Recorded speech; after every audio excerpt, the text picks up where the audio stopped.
परिवार की ओर से नमस्कार। हमारा मैसेज एक ही है कि ये पूरी धरती हमारी एक माता है और आज पर्यावरण के माध्यम से हमारी धरती आज बीमार हो गई है।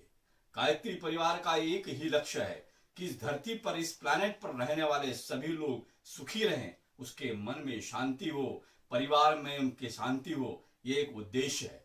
उद्देश्य का लक्ष्य हमारा एक ही है कि आज धर्म के अंदर पाखंडवाद आ गया है, उसको दूर करना है। और विज्ञान आज अंधी दौड़ की तरह चल रहा है और इस इंसानियत को, क्या पूरी धरती को समाप्त करने के लिए बहुत सारे ऐसे मारक यंत्र बना दिए हैं। उसके ऊपर नियंत्रण होना चाहिए। घोड़ा एक शक्ति है, हम कहते हैं हार्श पावर, लेकिन अगर घोड़े के ऊपर बैठने वाले के हाथ में लगाम नहीं है तो घोड़ा उसको उबड़ खाबड़ जंगलों में गिरा सकता है मालिक को और अपने आप को बर्बाद कर सकता है। तो गायत्री परिवार का एक ही लक्ष्य है, विज्ञान और अध्यात्म का समन्वय। हमारे इस गायत्री परिवार के प्रमुख, अखिल विश्व गायत्री परिवार के डॉक्टर प्रणव पंड्या, जो कार्डियोलॉजिस्ट हैं और परम पूज्य गुरुदेव ने उनको ये कार्य सौंपा है कि जो आज विज्ञान अंधी दौड़ में जा रहा है उसके ऊपर अंकुश होना चाहिए और धर्म के अंदर जो पाखंडवाद जो छा गया है इससे उसको उबारना चाहिए। इसलिए वो एक साइंटिस्ट है और एक आध्यात्मिक हिमालय की शक्ति के रूप में आए हैं इस संसार में और वो देना चाहते हैं इस धरती को एक नया भविष्य, एक नई युवा पीढ़ी जो इस धरती की जो तकलीफ है, आज धरती हमारी बीमार हो रही है, उसको कैसे बचाया जाए। वायु प्रदूषण, जल प्रदूषण, ध्वनि प्रदूषण, विचार प्रदूषण, इन सब को कैसे ठीक किया जाए, ये समग्र योजना को लेकर के गायत्री परिवार चल रहा है। शांति कुंज के अंदर एक लेबोरेटरी बनाई है जहां पर हर धर्म के कर्मकांड, अगर हम मेडिटेशन करते हैं, आंख बंद करते हैं तो हमारी पिट्यूटरी ग्लैंड काम करने लगती है और हम जब सेवा करते हैं तो हमारे ब्रेन के अंदर एंडोर्फिन ग्लैंड एक काम करने लगती है और ये मनुष्य के अंदर देवत्व का जागरण हो जाता है। तो जो फ्यूचर, जो भविष्य है वो विज्ञान और अध्यात्म का समन्वय है। तो हम आदरणीय ओंकार जी से निवेदन करेंगे कि जिस दिन होगा मिलन विश्व में धर्म और विज्ञान का सही रूप उभरेगा, उस दिन मानव के उत्थान का। आइंस्टाइन ने स्वप्न देखा था, यदि विज्ञान को अध्यात्म से नहीं जोड़ा गया तो थर्ड वर्ल्ड वॉर हो जाएगी और हम लोग स्टोन एज में चले जाएंगे। इसलिए इस विज्ञान के युग में ये बहुत आवश्यक है कि अध्यात्म और विज्ञान का समन्वय हो और हर व्यक्ति अपने व्यक्तित्व को परिष्कृत करते हुए परम आनंद, परम प्रकाश, परम वैभव को प्राप्त कर सके। 93 को स्वामी विवेकानंद ने शिकागो में कहा था कि every soul is potentially divine covered with clouds of ignorance, when that ignorance goes away divinity comes out. उस डिविनिटी को बाहर निकालने के लिए विज्ञान का युग धरती पर आएगा। कल्याण के स्वर चाहते हैं हम, अगर विज्ञान से कल्याण के स्वर चाहते हैं और मानव धर्म की गरिमा बढ़ाना चाहते हैं तो हमें इनको परस्पर पास लाना ही पड़ेगा।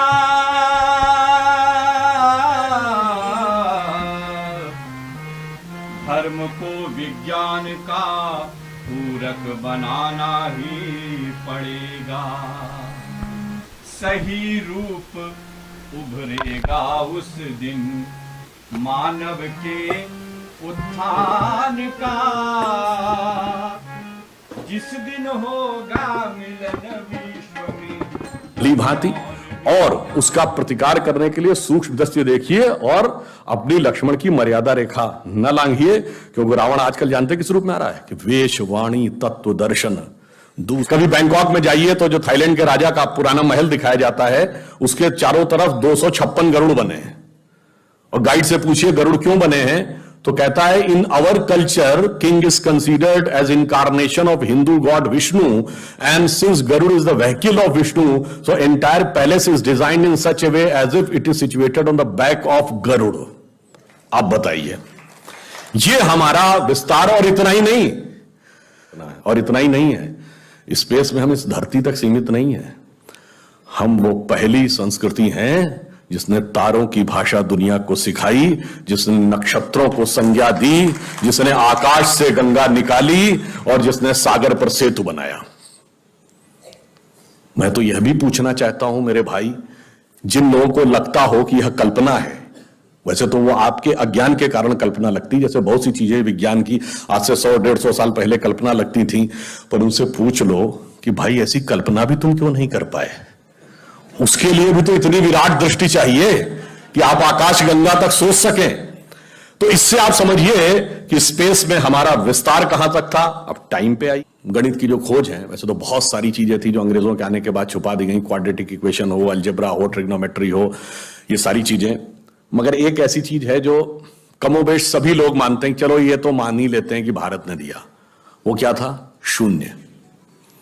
अब कहा जाता शून्य किसने दिया? आर्यभट्ट ने खोजा। अरे भाई आर्यभट्ट ने खोजा नहीं, आर्यभट्ट की किताब में पहली बार तुमको लिखा हुआ मिला। अगर आर्यभट्ट ने शून्य खोजा तो बौद्ध मत में शून्यवाद का सिद्धांत कहां से आया? वो तो आर्यभट्ट से पहले के थे। और ये बताइए कौरवों की 18 अक्षौणी सेना से लेके भगवान राम की जन्म कुंडली बन रही थी, वो बगैर शून्य के बन रही थी। वास्तविकता यह है कि शून्य वेदों से निकला और वो इस बात को स्वीकार करने को तैयार नहीं होते थे कि धर्म ग्रंथ से निकलता है, इसलिए उनको छटपटाहट थी, इसलिए वो कहने का प्रयास करते हैं किसी और ने निकाला था। और समस्या क्या है? हमारे यहां तो भगवान राम की जो कुंडली निकली है वो जब नासा के प्लैनेटोरियम सॉफ्टवेयर में डाली गई तो 7114 समथिंग बीसी की डेट निकल आई। अब बताइए, वैसे तो मैं नहीं मानता कि वो डेट सही है, उसके अंदर नक्षत्रों का कैलकुलेशन किया जाए तो बहुत पीछे आएगा, परंतु बताइए उन लोगों ने हमको समझा दिया कि हम अवैज्ञानिक हैं और हम अंधविश्वासी हैं, जिनमें किसी एक के यहां लिखा है कि धरती चपटी है और एक के में लिखा धरती के चारों तरफ सूरज घूमता है। और ऐसे महान ज्ञानदेव पाड़े लोगों ने हम लोगों को समझा दिया कि हम अनसाइंटिफिक थे और धरती को चपटी और धरती को इस सौरमंडल का केंद्र कहने वाले लोग वैज्ञानिक थे। आज भी जब सूर्य ग्रहण या चंद्र ग्रहण होता है, आप नासा की ऑब्जर्वेटरी बताती है ना, 1950 से पहले नासा नहीं था। आप जाके पूछिए गांव में कोने में बैठे हुए किसी पंडित से, कहिए पंडित जी पंचांग में देख के बताओ सूर्य ग्रहण कब है, और जो वो हमारा पंचांग बताता है और जो नासा की ऑब्जर्वेटरी बताती है, कभी उसमें दिन तो छोड़िए घंटे और मिनट का भी अंतर देखा है? हमारा तो कैलकुलेशन 5500 साल से एज इट इज चला रहा है और उसके बाद उन्होंने हमें बताया कि हम अवैज्ञानिक हैं। आज भी आप बताइए, उत्तर भारत में उतना नहीं दिखता, दक्षिण भारत के मंदिरों में जाइए, नवग्रह बने हैं तो सूर्य केंद्र में है कि धरती केंद्र में है? सूर्य के 7 किरणें होती हैं, 7 घोड़े सूर्य के बने कि नहीं मंदिरों में? अब बताइए, ऐसा हमारे दिमागों में भर दिया जाता है। हम सब ने, हम लोगों ने भी विज्ञान में पढ़ा कि सबसे पहले 9 ग्रहों की खोज किसने की? केपलर ने। Kepler's law of planetary motion. हम सब ने, जिसने फिजिक्स पढ़ी होगी 10वीं 11वीं 12वीं में, कभी न कभी Kepler's law of planetary motion पढ़े होंगे कि केपलर ने सबसे पहले बताया कि 9 ग्रह होते हैं। अब ये बताइए, इधर जब हम पूजा करते हैं तो पंडित जी हाथ में जल ले क्या बोलते हैं? ब्रह्मा मुरारी त्रिपुरांतकारी भानु शशि भूमि सुतो बुधश्च और गुरुश्च शुक्रः शनि राहु केतु सर्वे ग्रहा शांति करो भवन्तु। अब ये 9 ग्रहों के नाम केपलर बताए थे कि पंडित जी बताए हैं? और हजारों साल से बता रहे हैं। और उसमें मजे की बात यह है कि मंगल के लिए भूमि सुत यानी भूमि का बेटा, धरती का बेटा शब्द है। या अब जाके साइंस ने यह कन्फर्म किया है कुछ समय पहले कि एक थ्योरी है कि कभी एक जमाने में बहुत बड़ा एस्टेरॉयड टकराया था कि धरती से, और धरती का एक टुकड़ा अलग हो गया था, वही टुकड़ा बाद में मंगल बन गया और भूमि सुत हमारे यहां लिखा हुआ मंगल के पर्यायवाची में भूमि नंदन भूमि सुत जैसे शब्द हैं। अब आप देखिए क्या वैज्ञानिकता है और कैसे उसको इसमें सम्मिलित किया गया। मैंने क्यों बताया? हमारे यहां विज्ञान और धर्म इस कदर एक मत है कि ये उनकी बुद्धि परप्लेक्स हो जाती है कि कैसे हो सकता है। अब मैं शून्य पे आता हूं। हमने शून्य खोजा, मगर महत्वपूर्ण बात है हमने शून्य क्यों खोजा? हम शून्य खोजने में सफल क्यों हुए और वो क्यों नहीं सफल हो पाए? बड़ी बड़ी दुनिया की civilization, Chinese civilization, Mesopotamian, Babylonian, Egypt की सिविलाइजेशन, ग्रीस की civilization, Roman empire, Turkish empire, Inca, Maya, Aztec, कोई जीरो नहीं खोज पाया। उसका कारण यह है कि जो भी विज्ञान के विद्यार्थी हैं वो शून्य का महत्व समझते हैं। किसी संख्या को आप जितने से डिवाइड करते हैं x डिवाइडेड बाई n, जो उसका रिजल्टेंट होता है, जैसे आप n की वैल्यू कम करते चले जाते हैं रिजल्टेंट बढ़ता जाता है। यानी किसी संख्या को x बटे 20 से x बटे 10 का मान ज्यादा होगा, x बटे 5 उससे ज्यादा होगा, x बटे 4, 3, 2, और जब x डिवाइडेड बाई 1 होगा तो क्या होगा, x हो जाएगा। इसका मीनिंग जानते क्या है?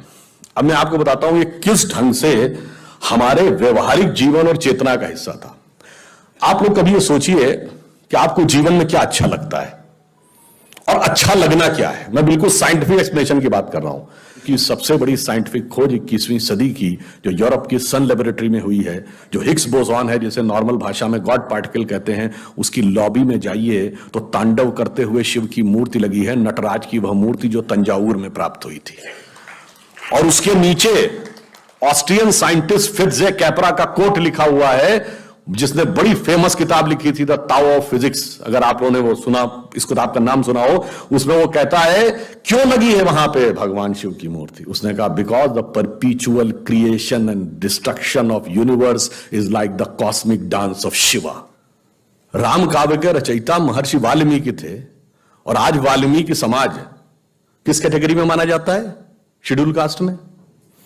और हमने कहा रावण क्या था? ब्राह्मण। तो फैक्ट यह है कि ब्राह्मणिकल नैरेटिव रावण के साथ है और दलित नैरेटिव राम के साथ है, जो है उसका उल्टा समझाने की कोशिश कर रहे हैं। अब इसके बाद वो चुप हो गए। देखिए जो सत्य है और उसको कैसे पलटने का प्रयास किया जाता है। महर्षि वेदव्यास ने महाभारत लिखी। महर्षि वेदव्यास की माता मछुआरिन थी। यह समुदाय कुछ राज्यों में अति पिछड़े में है, कुछ राज्यों में 80 में है। वेद व्यास अष्टादश पुराण उन्होंने लिखे। महर्षि वाल्मीकि जिन्होंने पूरी राम कथा लिखी, only the ancient cosmological calculations of Hindus matches with the modern scientific calculations because they went to the billions. और आज हम मानते हैं कि 4.5 बिलियन ईयर है अर्थ की आयु, 1.97 बिलियन हमारे यहां मानी गई। कार्ल सेगन कहता others were not able to even reach 100,000 and Hindus have calculated up to billions. तो अब ये एक वैज्ञानिक कह रहा है कि हमारा टाइम में कितना लंबा व्याप है और स्पेस में कितना लंबा व्याप है। तो आपको यह समझना चाहिए कि जिसे हम सांस्कृतिक राष्ट्रवाद कहते हैं वो कितना गहरा और गंभीर है। अब मैं आपसे कभी पूछूं कि दुनिया में सभी धर्म संस्कृतियां दावा करती हैं कि हमारे पास बिल्कुल अलग विचार है, हमने बड़ा अच्छा विचार दिया है। अगर हम आपसे पूछें कि हमारी संस्कृति में ऐसा क्या है जो दूसरे में नहीं है, बहुत से लोग कहेंगे साहब उसमें बड़ा सदाचरण की बात कही गई, नैतिकता की बात कही गई। तो लोग कहेंगे ठीक है भाई, दूसरी जगह भी कही गई, शायद कोई फॉलो करता है या नहीं करता। पर मैं अगर आपसे पूछूं कि वो चीज बताइए जो हमारे यहां लिखी और दूसरी जगह लिखी ही नहीं है, वो क्या है?